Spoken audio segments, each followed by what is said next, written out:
हंसती खेलती यंग खूबसूरत बेहतरीन एक्ट्रेस तुनिशा शर्मा ने खुदकुशी कर ली। जैसे ही ये खबर सामने आई सब सत्ते में पड़ गए कि आखिर ऐसी क्या बात हो गई कि तुनिशा ने खुदकुशी का रास्ता चुना। जबकि तुनिशा का जो दौर चल रहा था वो बहुत अच्छा जा रहा था, उनको सीरियल मिल रहे थे, कामयाबी की सीढ़ियां चढ़ रही थी। तुनिशा अभी सिर्फ 20 साल की थी और इतनी जल्दी जो कामयाबी उन्होंने हासिल की थी वो बहुत बेहतरीन तरीके से अपनी काबिलियत और अपनी एक्टिंग के दम पर हासिल की थी। सब कोई जानना चाहते हैं कि आखिर ऐसा क्या हो गया कि एक हंसती खेलती लड़की ने अचानक से खुदकुशी कर ली, वो भी अपने ही शो के सेट पर। तुनिशा अली बाबा दास्तान काबुल में काम कर रही थी। वो मुंबई में अपने शो के सेट पर शूटिंग के सिलसिले में गई थी और कमरे के अंदर जाकर फांसी लगा ली। अपनी मौत के कुछ घंटों पहले उन्होंने इंस्टाग्राम पर पोस्ट भी किए थे जो अब वायरल हो रहे हैं। व्हाइट और बेबी पिंक कलर की एक ड्रेस पहने हुए तुनिशा अपने फोटो में फोन में कुछ करती हुई नजर आ रही हैं। उन्होंने पोस्ट में कैप्शन लिखा, जो अपने पैशन से आगे बढ़ते रहते हैं वो रुकते नहीं। तुनिशा का यह आखिरी पोस्ट था। इससे पहले भी वो सेट पर मेकअप करती हुई नजर आई थी। कहीं से किसी भी तरह की कोई टेंशन चेहरे पे नहीं दिखाई दे रही थी और खुश मिजाज नजर आ रही थी, हंस रही थी, बोल रही थी। सेट पर भी सबका यही कहना है। लेकिन अचानक से जब वो अपने को स्टार शिजान खान के मेकअप रूम में गयी और कुछ देर बाद लोगों ने उन्हें वहाँ फांसी के फंदे से लटके हुए पाया। उनके को स्टार शिजान खान को पुलिस ने अरेस्ट कर लिया है और अब उनको 4 दिन की न्यायिक हिरासत में भेज दिया गया है। आरोप है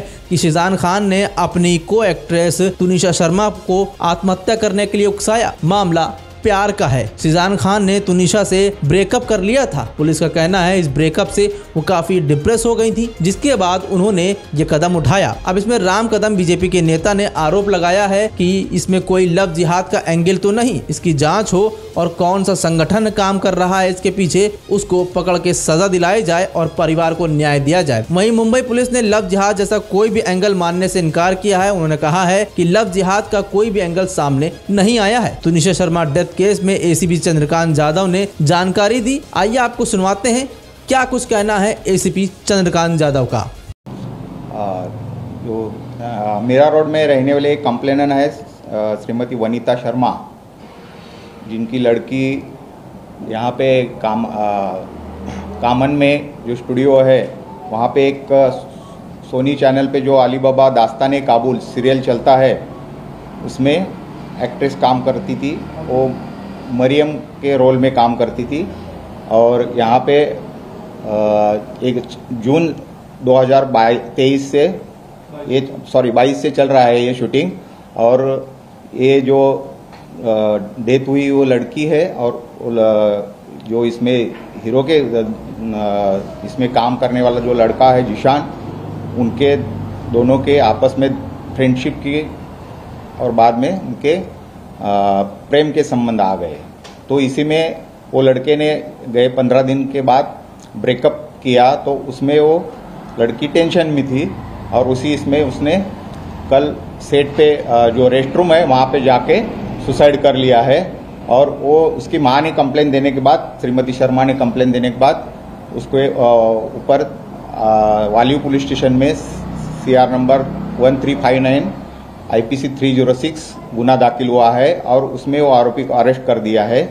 आरोपी को आज वसई कोर्ट में पेशी कर दी थी और 4 दिन की पुलिस कस्टडी रिमांड मिल गई है। सर, पोस्टमार्टम में कुछ प्राथमिक जानकारी मिली है कि क्या हो? पोस्टमार्टम में cause of death due to hanging clear cut आया हुआ है।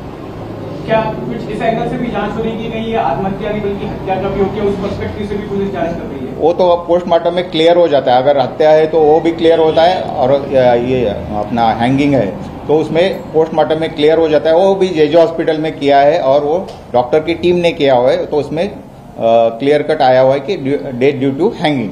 क्या ये पता चला कि वो प्रेग्नेंट थी जब? नहीं, ऐसा कुछ नहीं हुआ उसमें। इनके आप किस तरह से जांच आगे बढ़ा रहे हैं? जांच में किन किन लोगों से पूछताछ होगी और आप क्या कुछ टेक्निकल एविडेंस भी जमा करने की कोशिश? जो इसमें इन्वेस्टिगेशन में जो भी सामने आ जाएंगे उनको हम तहकीकात करेंगे, उनका स्टेटमेंट ले लेंगे और इन्वेस्टिगेशन करेंगे। सर, क्या प्राथमिक तौर पर क्या बात सामने आई कि आत्महत्या के लिए उकसाया गया ऐसा चार्ज है, तो ऐसी कौन सी इमीडिएट घटनाक्रम हुए जिसकी वजह से इन्होंने ये कदम उठाया? उसने वो वही ब्रेकअप होने की वजह से उसने ये कदम उठाया है। सर क्या पूछताछ में बताया हो कि कल ऐसे क्या इंसिडेंट हुआ उस समय स्पॉट पर कि उसने इतना बड़ा कदम उठाया? अभी वो तो उसको ही मालूम रहेगा, क्योंकि क्या कल उसका ब्रेकअप चल रहा था। वो माँ को भी उसने बताया था कि ये लड़का ब्रेकअप किया हुआ है और मेरे से बात नहीं करता और मेरे से फ्रेंडशिप नहीं रखना चाहता है, तो इसी टेंशन में उसने वो कल उसके रेस्ट रूम में जाके हैंगिंग कर दिया है। क्या आरोपी सिजान खान आपसे कोऑपरेट कर रहा है पूछताछ में, इंट्रोगेशन में? नहीं, अभी आज ही पुलिस कस्टडी रिमांड ली गई है, अभी इन्वेस्टिगेशन करेंगे। तो क्या सर यही सिर्फ एक रीजन है अब तक जो सामने आया, या फिर आप और भी जांच का दायरा है कि ब्लैकमेलिंग कर रहा था, वो जो और वजह तो नहीं है इसके पीछे? वो बाकी की जो भी वजह होएगी नहीं होएगी वो इन्वेस्टिगेशन में आगे आएगी। उनकी बहन भी आई और साथ ही साथ को स्टाफ भी जिनके साथ में काम करते थे वो सब भी आए, उनसे क्या पूछताछ की गई और उन्होंने और क्या कुछ जानकारी? वो इन्वेस्टिगेशन चालू है तो वो डिस्क्लोज नहीं होएगा। सर ये बताइए, क्या सीजान का मोबाइल जब्त किया गया है और जो डिसीज्ड है उनका मोबाइल जब्त किया गया है? मोबाइल फोन के कॉल डिटेल, मैसेजेस, व्हाट्सएप, वो इन्वेस्टिगेशन का पार्ट है, वो पुलिस करेगी। नहीं, जब्त किया गया है क्या? हाँ, ताबे में लिया दोनों के लिए। सर अभी सेट पे जो लोग मौजूद थे जिन्होंने बॉडी रिमूव की, वहां से हटाई पुलिस को बिना बताए, उन लोगों को क्या कोई सम्मन दिया गया, बुलाया गया पूछताछ के लिए? वो पुलिस इन्वेस्टिगेशन में जो भी है मतलब इन्वेस्टिगेशन करेगी। सर एक्स्ट्रा अफेयर और गलत जिहाद की भी बात हो रही है? नहीं, ऐसा कुछ अभी तक तो सामने नहीं आया हुआ है। सर आप लोगों को कैसे जानकारी मिली और अभी तक क्या कार्रवाई पर थोड़ा सा एक बार ब्रीफ कर दिए कुछ लोग? पुलिस को इन्फॉर्मेशन मिलने के बाद पुलिस वहां पे गई है, वहां से फिर डेड बॉडी हॉस्पिटल में थी, वहां पे भी पुलिस गई हुई है और उसके मां ने उसके कंप्लेन दिया है तो गुनाह दाखिल कर दिया है। ये बात भी सामने आई कि वो जो आरोपी है उसका किसी और के साथ अफेयर शुरू हो गया? नहीं, अभी तक तो ऐसा कुछ नहीं आया है सामने। मां ने किस बेस पर, कुछ तो बेस बताया होगा ना कि लड़की को परेशान कर रहा था ब्रेकअप के बाद, कुछ मेंटल टॉर्चर के बाद, कुछ तो आधार बताया होगा ना, क्या आधार था? वो इन्वेस्टिगेशन में सामने आएगा। अभी झगड़ा भी हुआ था कुछ टाइम पहले, क्या देखो आरोपी पुलिस कस्टडी में है, इन्वेस्टिगेशन चालू है। सर कितने दिन की कस्टडी मांगी थी? 4 ही दिन की कस्टडी मिली आपको? 7 दिन की मांगी थी, 4 दिन की मिल गई है। सर सुसाइड के पहले लोगों ने साथ में लंच किया था, इसमें कितनी सच्चाई है?